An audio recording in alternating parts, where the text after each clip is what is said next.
You shall cross the barren desert, but you shall not die of thirst. You shall wander far in safety, though you do not know the way. You shall speak your words in foreign lands, and all will understand. You shall see the face of God and live. Be not afraid. I go before you always.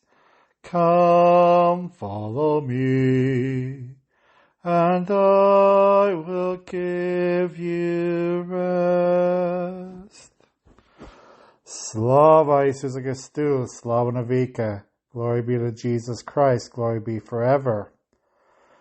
This is Father Basil Malovany again, doing another podcast, and hope everyone is well out there. We're only a few weeks away from Christmas time, and hopefully everyone will have a safe and blessed Christmas this year. Today, I wanted to talk a little bit about suffering. You might think, well, why am I talking about suffering right before Christmas time? Well, I think many people in our world today do not really understand the mystery of suffering, do not understand how we have to sacrifice the things in our lives in order to, do God's will and please God in our lifetime. Suffering comes in many ways. There's physical suffering, there's emotional suffering, there's mental suffering, and even social suffering. So all of us, I think, have in some way in our lives have to deal with the mystery of suffering. So in a couple of days from now, it will be my birthday. My birthday is on December 17th. And the saint that day is the prophet Daniel. I don't know how many of you know that on your birth date who the saint is that day. Those of you who are listening, that's something that you could research. Research about the saint of the day that you were born on. I think it's very interesting when you learn about the saint of the day of your birthday. So I think we all know about the prophet Daniel from the Old Testament. If you remember those Bible stories when you were a kid, Daniel was taken from Jerusalem when in the exile, Babylonian exile. So the history of that is, of course, the Jewish people were disobeying God and they were worshiping idols. They were just being really, really sinful. And eventually, the Babylonians came and took the basically the whole people captive. They destroyed Jerusalem. They destroyed Israel during the war, and they took many of those people captive back to their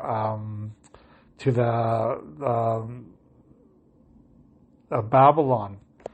And Daniel was one of these young Jewish men who had to go and being held captive to Babylon. And if we remember the story, because he was a very wise man, he was a very knowledgeable about God's will, and God always protected him from all harm. So eventually, Daniel and his friends became this important political figures in Babylon, in the capital there. They worked for the king, and the king trusted them very well. But because of their faith in God, because of their relationship with the king, other people, other government officials became jealous of them and wanted them killed. So we heard about this great story in the Bible with Daniel's three friends who refused to bow down towards this idol before this great statue of the king, Nebuchadnezzar. And because of that, because of their refusal to do what the king asked all the people of the land to do, to bow before this great idol, they were thrown into this fiery furnace. And we know the story that the angel of the Lord protected them from death, and they came out of that furnace unharmed.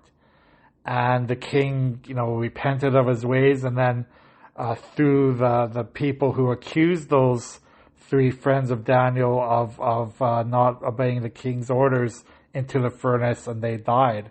But the three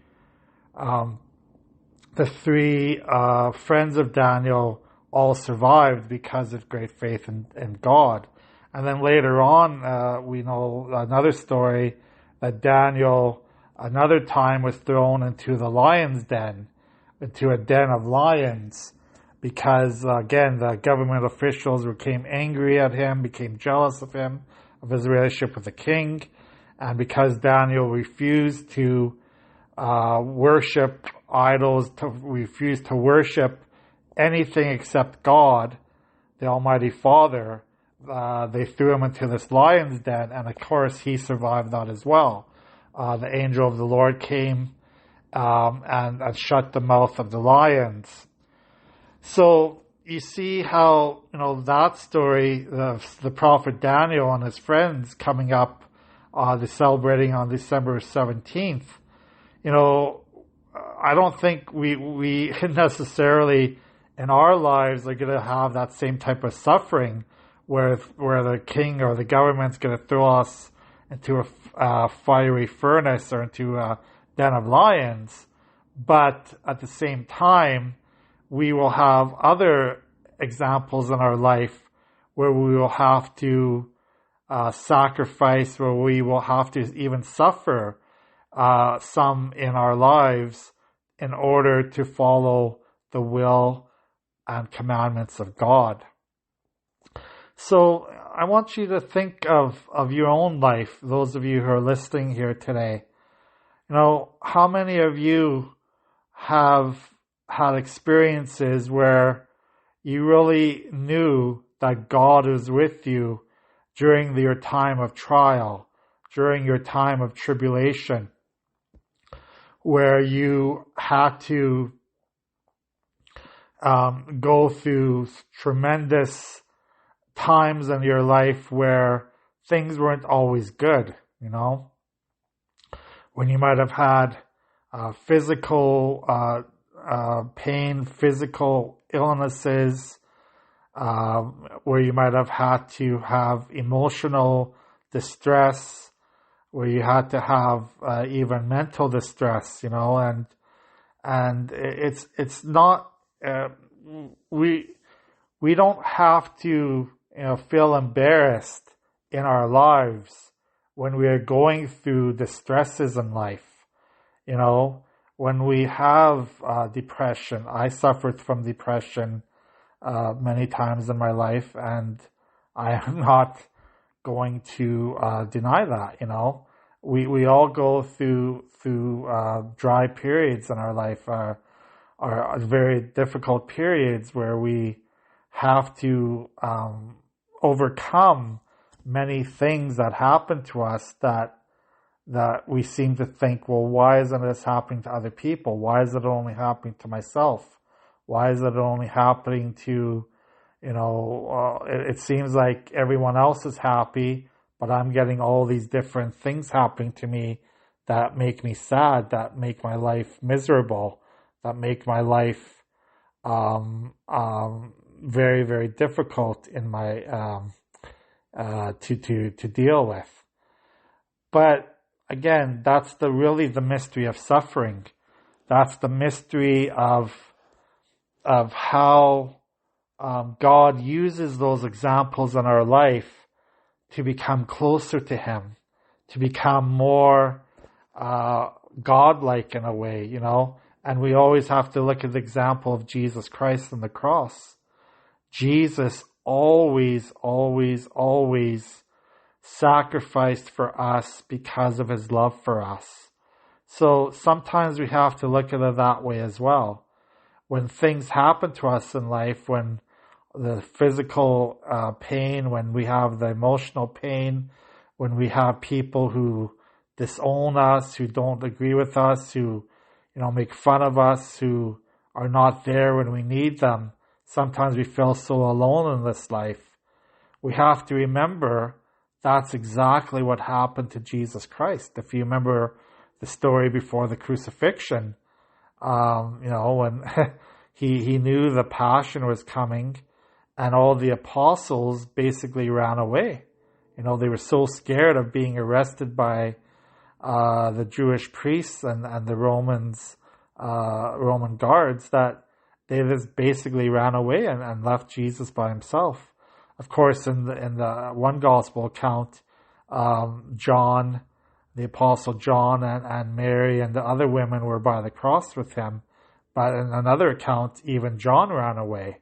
So, we get scared when tough things happen to us.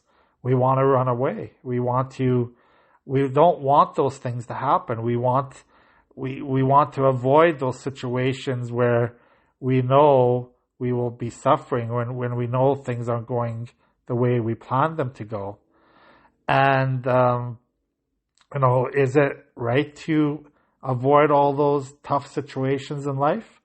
Are we able to avoid all those tough situations in life? I don't think that's always possible to do that.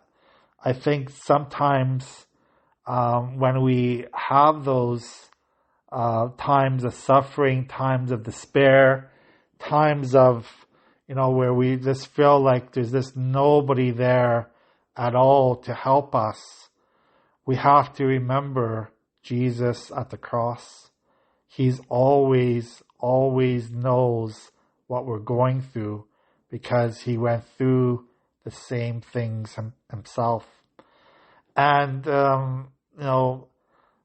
why does, the question becomes, why does God allow this suffering?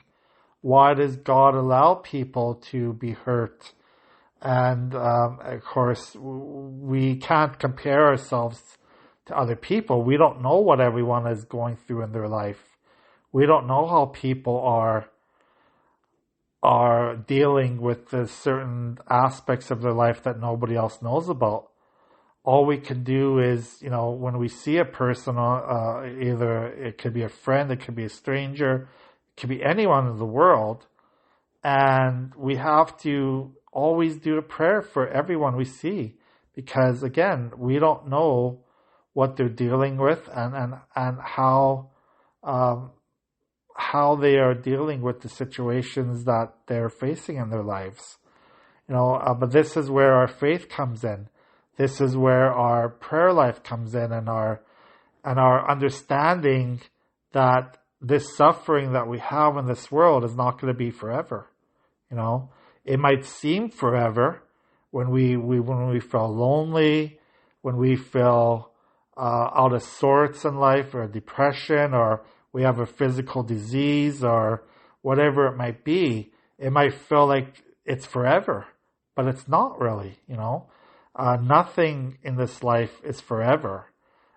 This life is transitory. Our life is not going to be suffering forever on this earth. Eventually, when we turn to Christ's love, when we ask for forgiveness, when we ask for that mercy of God, we know that He will bring us out of that suffering. And it might take death. It might take our physical death to bring us out of the suffering, but we still know that suffering is not going to be forever. We are going to be in the hands of God, and God is going to be there to console us, to be our emotional support, to be our spiritual support, to be everything that we need to get through those times in our life. But of course, God also brings us people when we seem to be at the lowest part of our lives as well. Don't ever think that God is not always hearing our prayers. God always puts people in our path, in our lives, to help us to overcome the most problematic issues that we are having, And sometimes we don't even know when those people are going to appear. Sometimes we think, well, there's absolutely nobody here that's going to help me. There's absolutely nobody that understands what I'm going through. There's absolutely nobody that can bring me through this situation, this traumatic event that I'm facing in my life. But that's not true, We are a social people. We don't, mankind was made to be live in a society, not necessarily to live by ourselves. So there are people out there that can always help us, and when we pray to God, when we ask for His blessing and His protection upon us in whatever issue we're going through, oftentimes we will find those people. We will find that support group, whether it be friends or family or even strangers sometimes, There's many examples in our lives where a stranger can be the person that helps us the most to get through the most difficult times in our life. And, maybe someday I'll share you some stories about my own life. And this is, this is an aside. This is why I'm doing these podcasts at times, to share our stories of Jesus in our lives. How Jesus helps us overcome the most difficult times that we faced in our lives. And over the next several podcasts, I might share some stories about my own life. And if anyone else wants to share their stories or think of their stories, you're always welcome to do so, and contact me, if you want to share with one another. If you don't want to talk about it online, you can just share it with someone else that close to you. This is how we bring the message of Jesus Christ to one another, to show how we have overcome the pain, how we have overcome the suffering in our life, how we've had people in our path to help us along our journey. And that this is why, we are never alone. Jesus never, ever, ever wants us to be alone through the difficult times in our life. He wants us to be there. He gets people to be there with us to help us along the way. So again, there's no easy answer for the suffering that happens to us in our life. There's no easy answer for how we deal with our suffering, but that is the mystery of suffering, and we often say it's redemptive. Suffering is redemptive. It helps us become closer to God. It helps us to cure our sinfulness. It helps us to become the people that God wants us to be. Even though, it seems very harsh that God is letting us go through the suffering, there is a reason for everything that God that happens in our life, and God pulls us through, and in the end we will get pulled through by the power of the cross, by the power of Jesus' love for us, and we eventually, hopefully, God willing, will be with all the saints and angels in heaven after all the suffering that happens in our life. So thank you for listening to this podcast. Again, I enjoy doing them, and God bless. I will do another one very soon.